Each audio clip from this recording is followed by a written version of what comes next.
Welcome to Natural Health Pioneers.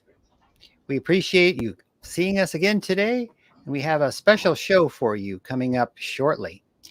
There are a lot of retailers in natural foods, but few started way back in the 60s and 70s. And we plan to have a Howard Pollack with us tonight and to discuss that live. And first, we're going to show the interview that we did with Howard a couple of years ago before the pandemic.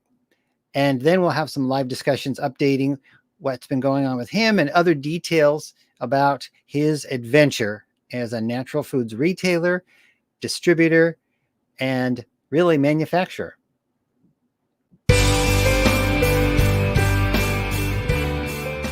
Good morning, Bonnie McDonald Dixon here at Rainbow Acres in Los Angeles, California, originally started by the founder Howard Pollack. We're here to interview today Howard because we want to find out why he started Rainbow Acres and all the amazing things he's created here. His store has not only bulk foods, but he has an amazing deli. I ate there this morning. I know it's amazing. He's got vitamins, herbs, cosmetics. They have all sorts of treats. They have a produce department, gifts. One thing that's really interesting about Howard is he has created a place for people to come and feel comfortable to come and grab their natural food needs here. So let's go on in and meet with Howard. The start was in 1963. When I first got introduced to natural foods, and that came about through some friends who were vegetarian and raw fooders, and I ended up changing my whole lifestyle. And that brought about a divorce because my wife at the time did not believe in those principles at all. So we thought it would be best for the two kids we had if we went our separate ways. And that worked out. I took care of them. She raised the kids. I provided the support. And I went on to build a distribution business called Nature's Best. I started a distribution company by accident. I was making a product in my kitchen at home, a raw food candy, that I was selling to just friends and family and people at the bowling alley where I was bowling at the time. And I ended up going to a few health food stores, and one thing led to another. Before I knew it, I'm a distributor. And Nature's Best outgrew me in 1976. I'm sorry, in 1972, I sold it to a conglomerate of stores, sold 80%, kept 20%, but that didn't last very long because it was hard working for somebody after being my own guy for several years. So I ended up selling the rest of it, and I started another company called Campus Natural Foods. Because of a non-competition agreement, I ended up going to college campuses and setting up natural food sections in their bookstores. And that I called Campus Natural Foods. And I did that until 1977 when I sold it to one of my major suppliers who wanted a business for his adult children. And I just fooled around and did a little investing and a little buying and selling between that time, and it was actually 1980 when we started the store. The word has been out that it was 81, but I found some old paperwork that shows it was actually 1980.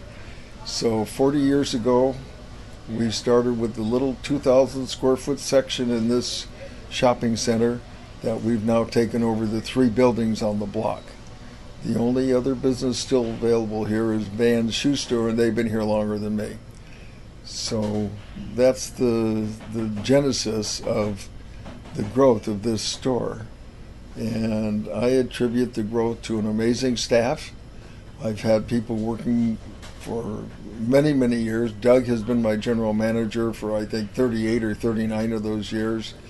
We have Laura, who has been here over 30. My daughter Dana's been here doing the bookkeeping for seems like 1,000 years, but I'm sure it's only been about 35. And I have another daughter, Erin, who is a troubleshooter, is real good with taking care of problems. And then my son, Greg, is the liaison between my warehouse operation and here packaging all the Rainbow Acres products, of which we have about 400 now. And he stocks the shelves, he gets it packaged, he orders the product, and it's a real integrated situation now. All right, so I do have a 4,000 square foot commercial kitchen where we manufacture a lot of raw dehydrated products that we sell to other stores across the country. And we do private label packaging for other stores. Probably one of my oldest customers is Cheryl Hughes over at the Whole Wheatery, and we have a great working relationship. We've traveled to trade shows all over the country, done a lot of things as a quasi partnership. We even have a bag that we combined our logos and did a bag that we buy overseas and sell, a reusable bag. Well, a lot of people know that I have a reputation for not being afraid to buy big quantities of things.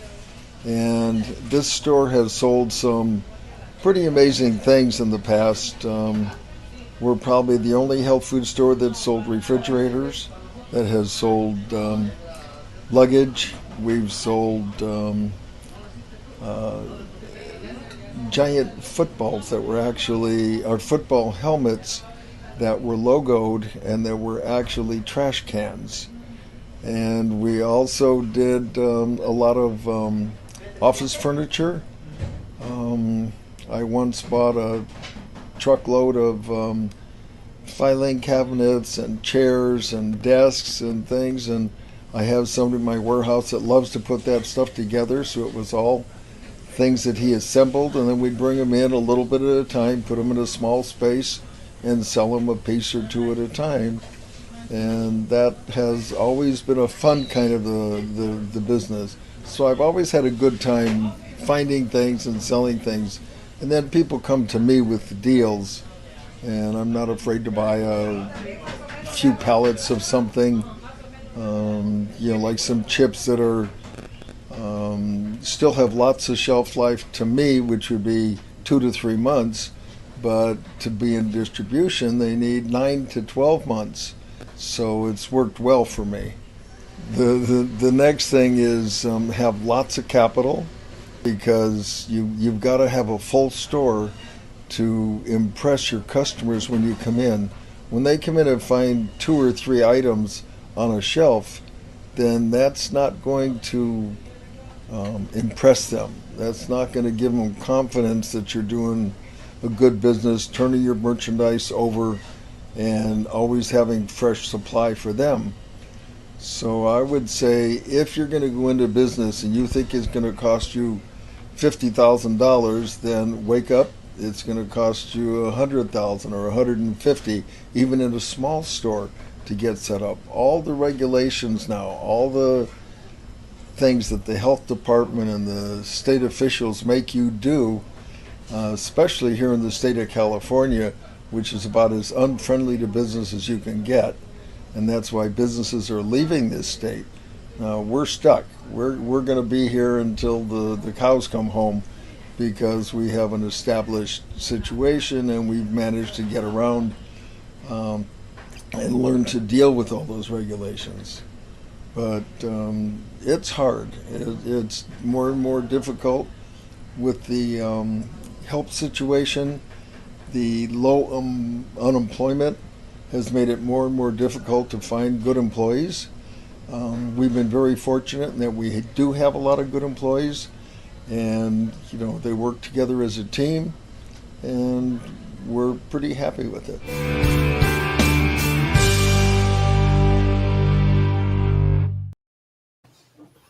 Well, that was great, Howard. We really appreciate you doing that, but we'd like a little more detail after hearing that story. So, You can unmute yourself there, and very good. And we'll talk about, maybe I can ask you a question rather. In your early days in the 60s and the 70s, going from a consumer enthusiast to a having your own business is quite a step. So, do you remember any particular influencers in health that affected you, or books or things like that that inspired you to plunge into that category? Well, I had several people who were, I would say, quasi mentors. Had a good friend, Mardell Williams, who had been in several different businesses. He had a gas station, he had a speed shop, building race cars. Ah, He did several things in that range. He was a talented shingler and had a roofing company at one time. So he was pretty well rounded, and he gave me a lot of good tips on running a business and taking care of things and making sure that you take care of your people who are on your team. And that was probably the major influence. I did have other people that I admired, who had done things. Sandy Gooch, who started her stores, and did a terrific job with building those. She ended up with, I think, 11 stores before she sold to Whole Foods. And Sandy and I stay in touch. We email several times a week, and talk about current events and what's going on, and a lot of um, a lot of funny stuff, cartoons that come along, and you got to have laughter in your life. If you don't have a lot of laughter, then what's the sense? Um, true. on the opposite end, I have had a couple of sad things happen. My daughter, who I mentioned in the last, Dana, who I mentioned in the last video, she was really, unluckily, she got bile duct cancer, and in Oh, 60 days from the time of diagnosis to the time she passed, she basically had a very rough time of it. hmm. And my other daughter, Erin, became like the download machine and spent every day with Dana, learning about the bookkeeping, learning about the business. We did a lot of things to try to facilitate that. And now Erin is pretty much running the show at Rainbow Acres. She's doing a great job with support from our staff. And I'm so proud of her, the way she stepped up and took care of things in areas that she had never done before. And she's just smart enough to get around and take care of things. Um, the pandemic has not helped at all. Um, Okay. we're we're especially currently, we're always understaffed. Ah, We're doing pretty much the same business as we were doing in 2019, 2020, but we have to struggle with less people and less resources. It's amazing the way this store has been able to function as well as it is, the way that that's happening.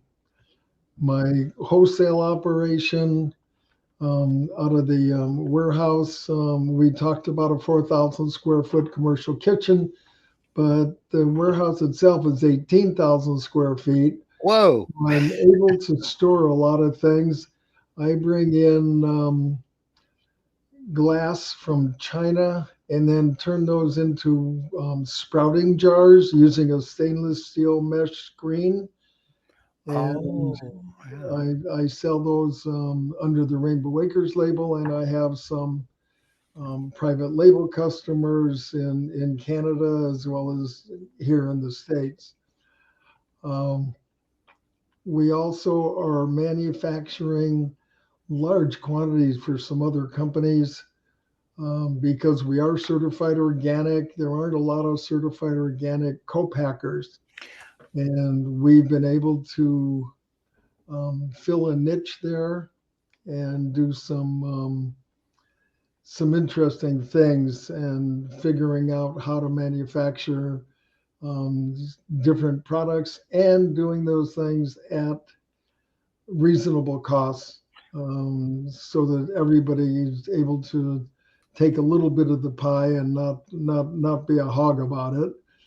Um, Well, getting certified as a co-packer, I mean, you didn't grow everything, obviously. So this is a manufacturer who pulls things together. How hard was that then? How long did that take? well, it all comes through it wasn't an overnight thing. It was a combination of things over a number of years that led us in that toward that path. Having somebody come by and ask us to do something, and then we have to figure out. We normally would do a test run, see how long it takes to do something, Hmm. and after we do that, then we end up, um, crunching the numbers and figuring out some profit, and so we make a buck and they make a buck and everybody's happy. I have a product line that I'm selling nationally through KE distributors and some smaller distributors, but it's a crisp called Mock Family Farms, and we have a breakfast crisp and a spirulina crisp, and it's like an elongated cracker, but it's made from seeds and it's dehydrated, certified Oh, organic, and it's still considered raw because it doesn't go over, except for a low temperature. wow. So that company I acquired because it was a certified organic product, and the certifier that certified their product also was our certifier for when we went from Cool. conventional to organic. And the lady that ran that company, she had unfortunately gotten hit by a car on the street. And when she got hit, she was in a hospital bed, then she was in a wheelchair, then and she was really racked up. Her employees were running the business for her the best they could, but it's kind of hard pulling all those strings and pushing the buttons from a distance. So the certified organic or organic certifier that I had, he suggested we get together, and I went and made a deal with her where I was able to buy her current inventory, her current equipment, and I Uh-huh. ended up with paying her a royalty for a number of years, and she was happy. She was able to, get by, and especially now that we have um, expanded the product line, and we're doing a few other things along with it. Well, So that sounds fascinating. I'd love to get my hands on some of those crackers because it sounds like it's more than just a amusement food. It's got real nutrition and raw and made out of seeds. That's great. yeah, it's a very nice product. If you can't eat gluten, that's the main thing. It's a Oh, gluten-free got it. product Okay. All because right. there's no gluten in seeds, Right. and you're able to use it as a cracker substitute or bread Awesome. substitute. Well, you have a real eye as an entrepreneur. I can tell that they I would just imagine you backing in truckloads of something into your warehouse of various kinds. If you can buy low and sell at a fair price, that must mean bring a lot of different consumers to your store, not knowing what they're going to see. Is that part of your culture? Yes, yeah. I think that's fun. I really believe in giving back. I belong to the Venice Marina Rotary Club. Uh-huh. We're a breakfast club. It's nice because I was in a lunch club for a while and it just kind of interrupts your day. But a breakfast club, you go, you meet at Mhm. 7:30 in the morning. By 9 o'clock, you're done. And if you don't know anything about Rotary International, it is an amazing organization with 1,200,000 members around the world. Um, you know, I think 35,000 clubs. And when you're a member of that organization, you can go to any club meeting around the world and you're invited in. You can sit and see different cultures, see different, the way I'll give you an example. Um, I went to a meeting in Paris and it was at one of the top three restaurants in Paris. And we were served a very nice dinner, lunch. And this was 25 years ago, 27 years ago. Uh-huh. And basically, the lunch was $33. And then that was on a trip that I won through the Natural Products Organization at one of the trade shows. Cool. We did a trip to Europe, and my wife and I went. We spent a week on a free trip, which cost me more than I can imagine now. Um, and we, The free trip, right? Yeah. we took a train from Paris to Amsterdam, and the exact opposite of that one. They met at a fire station and they had cold cuts and made sandwiches for lunch. So no Well, fancy wine, no fancy yeah. lunch. Well, So you stay very active, and that's terrific. I can tell. Is there any something away from a natural foodie that you do as a hobby or keeping fit? You seem to be quite fit. well, I'm not really into a hobby, but I got into meditation. I see. I follow the Self Realization Fellowship teachings. So I actually have a guru Okay. and I meditate twice daily, um, read the lessons and study. And it just helps you to be a more rounded, better Hmm. person. It's an interesting life. I know a lot of the monastics that are belong to it.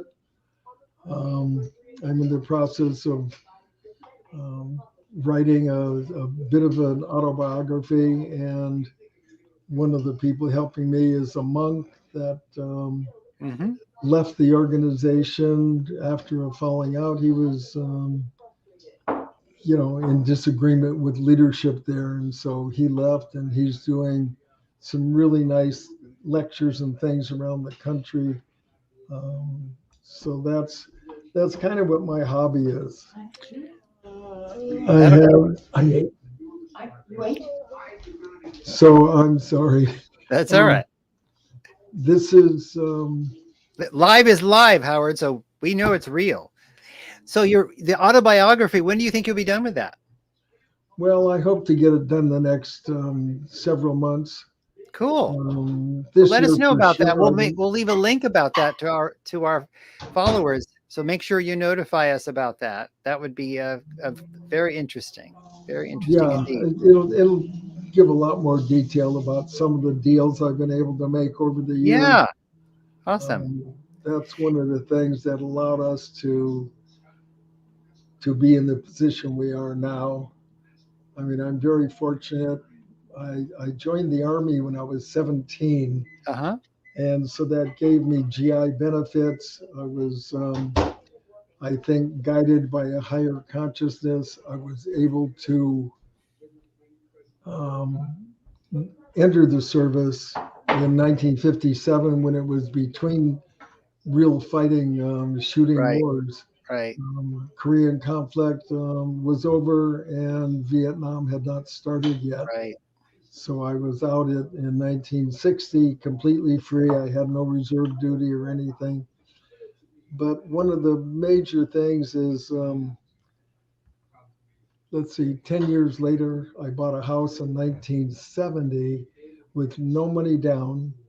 And I'll tell you how far we've come from there. I only had to pay closing costs Uh-huh. and like insurance and taxes. That was a $1,500 bill that we had a heck of a time making. I So see. I was in a new business. I had started Nature's Best, a couple of years before Yeah. that, Right. and it hadn't grown to the size that it eventually did. So that just, to me, I was very fortunate. And I say there's a divine mother that's guiding me every I day. see. And, that universal consciousness that whether you believe it's there or not, it's there. So I Well, am, so I have a question for you. We're sure. thinking, since you're working on your autobiography, is there something, a thing or two that you would do different now, looking back in hindsight, than you did? I think I probably would have figured out how to use money in a better way. Hmm. I, um, I never had any formal training. I don't think it's come up. I quit school in ninth grade at 15 years old. Hmm. I didn't see where I was learning the things that would help me in life. I Okay. didn't see where certain relevant facts that they pound into you made sense. And I would ask the teachers these questions and they couldn't answer them. So I What kind? Do you remember what kind of questions? like, why do I have to know when Columbus came to this country? Oh, okay. Um, things like that. Yeah. Yeah. I mean, history, now it's kind of fun reading about it. I Uh-huh. was always a prolific reader. Um, Going through grammar school, I Wow. actually won. I grew up in San Bernardino, California, Hmm. and I won the library reading contest Wow. in my Hmm. age group for like 5 years in a row, reading pretty much a couple hundred books during the summer and writing a book report on them. Whoa. So I was able to do a condensed version and do that. And I have pretty good retention. So I was able to do that, and that filled my days. You read 2 or 3 books a day, 4 books a day, and then do a little bit Really? I of hadn't work. thought about it that way. That is, It probably you're like kept me this out all of day long trouble. then. You're just Yeah, pulling in food, right? I'm pretty fortunate. I will turn 82 this year, Hmm. and I still have good vision. I can see distance. I can read up close. Don't wear glasses. Have never had any, laser surgery or anything. Cool. So I'm very fortunate in that That's respect. very And I'm as remarkable. active Yeah. as I was to a large degree, 20 years ago. Right. I always thought, people ask me, why do you climb a ladder in the warehouse and go get something? And I said, I did it in my 40s and my 50s and my 60s. Why stop now? I think that philosophically, when people stop doing that is when they Mm. start getting old. Yeah. Good. And Good piece of advice to pass on. Do yeah, now you've been an observer for a long time when natural foods were a fringe interest in the United States, even in nutty Southern California. I'm a native, so I can say that. So do you? So observing over the years, Howard, have you seen trends or things develop in the industry that you wish they hadn't developed?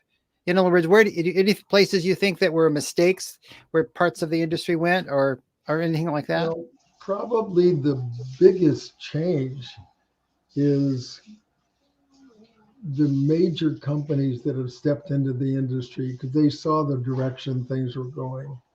So when you have General Mills, General Foods, Nestle, Nestle owns most of the water companies around the world. Huh. They have an incredible investment in water, Avion and Pellegrino and a bunch of those companies.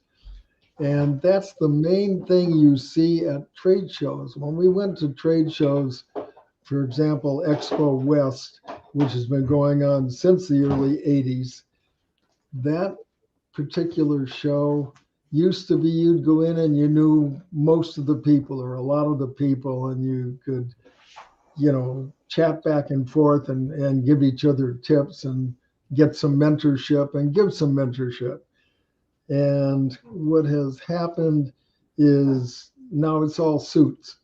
Now they're all corporate bunnies that are in there, um, you know, just with nothing but the number crunching in mind and Mm, not the thought that so many of us had, let's improve the world. One of the things that I always had a philosophy about was I'd like to see people become more spiritual. And I think that eating right helps. It ah, puts you in a better frame of mind. You're just a better person for it.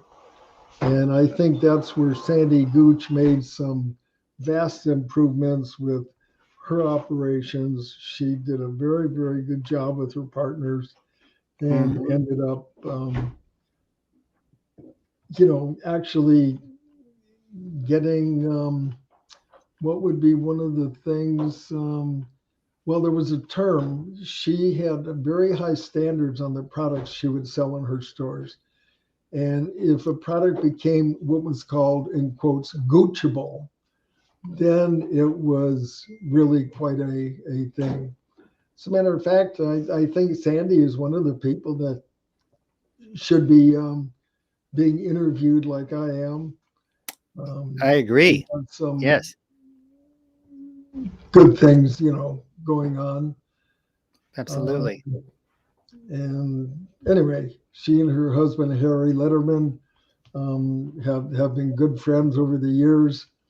Um, it's been quite a while since we were competitors, but I was never competitive because I always sold things that she wouldn't.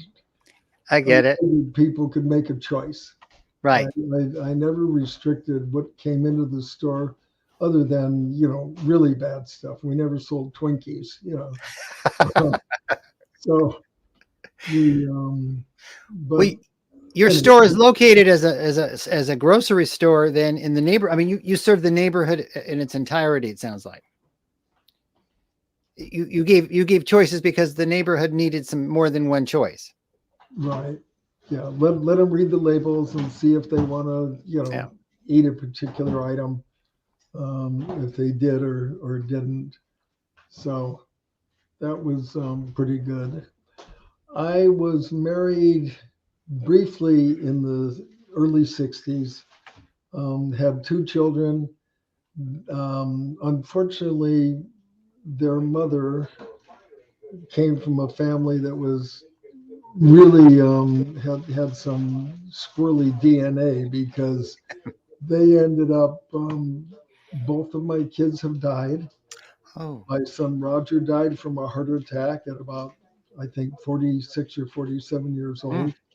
Dana was 56 when she had that cancer situation and passed away. ah, And, you know, following a spiritual path that I do, I spoke at the memorials and I did talk about, um, it. They come into our lives, they pass through, and if they leave before us, then they're probably bouncing around in a new baby body someplace I see. because reincarnation is the only thing that makes sense to me Hmm. for why we come on this path, why we come Hmm. on this earth. And when you follow a spiritual teacher, um, hopefully you're going to get out of this life at some point, or build a better one for your next time because it takes a long time to to grow out of being a mere human being, because we all have so much more potential. Um, anyway, that gets into some pretty heavy philosophy really quick, so I should stop right there. Well, we really want to thank you so much, Howard, for sharing your history, your views, your values. And we know that I certainly inspired probably every entrepreneur in Southern and all of California and around the country with your innovative and um, kind of embracing in the integrity of bringing good food to as many people as possible. And we want to thank you for all that you've done. Well, it was my pleasure being here, speaking with you, and being able to share with, I think, more than 3 or 4 people who will be watching this. Absolutely. We will do our best. All right. So thank you very much. And thank you all of our followers. Remember to follow the links to, if you missed the show, you will get a reminder replay link, and you can see the other interviews on our Health Pioneer YouTube channel. The link is on our webpage. So thank you so much. And thank you again, Howard, and have a nice day. Okay.